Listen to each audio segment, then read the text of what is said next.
உங்களுக்கு ஆனால் இதில் மகிழ்ச்சி? எனக்கு அதெல்லாம் நான் கடந்துட்டேன். எனக்கு வந்து எதுவுமே மகிழ்ச்சி இல்லை.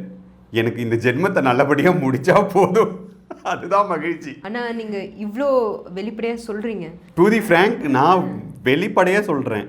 மீதி இருக்க போகிற நாள் எங்கள் அம்மா சொன்ன என்கிட்ட ஒரு வார்த்தை, இறைவன் கொடுத்த உயிரை இறைவன் தான் எடுக்கணும், அது வரைக்கும் இந்த வாழ்க்கையை வாழணும். அப்போ இந்த வாழ்க்கையை என்ன மாதிரி வலி மிகுந்த மனிதர்களுக்கு, உங்கள் வலியோ உங்கள் கஷ்டத்தையோ சொல்கிறதுக்கு யாருமே இல்லையா, என்கிட்ட வாங்க, அது கேட்கறதுக்கு தான் இறைவன் என்ன இப்போ உட்கார வச்சுருக்கான். வந்து எல்லாத்தையும் கொட்டுங்க, நான் கேட்டுக்கிறேன். எவ்வளோ நாள் நான் இங்கே இருக்கிறனோ எல்லாத்தையும் நான் கேட்டுக்கிறேன். அவ்வளோதான், உங்களுக்காகவே நான் இருக்கேன். மீதி இருக்கிறனால அப்படியே இருந்துட்டு போகணும், அவ்வளோதான். இப்போ உங்களுடைய வாழ்க்கையோட நோக்கம் என்ன?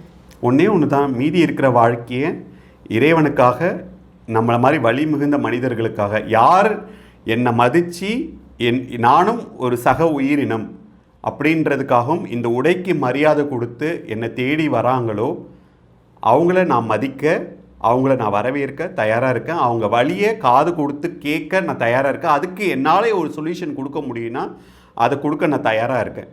இல்லைனா இறைவன் நாமத்தை ஜபம் செய்துக்கிட்டே இந்த ஜென்மத்தை முடிச்சிடணும், அவ்வளோதான். ஆனால் உங்களோட நேரத்துக்கு ரொம்ப நன்றி. அடுத்தடுத்த ஆன்மீக உங்களுடைய பயணத்தில் கண்டிப்பாக மீண்டும் ஒரு நாள் கண்டிப்பாக நம்ம சந்திப்போம் அப்படின்னு நினைக்கிறேன்.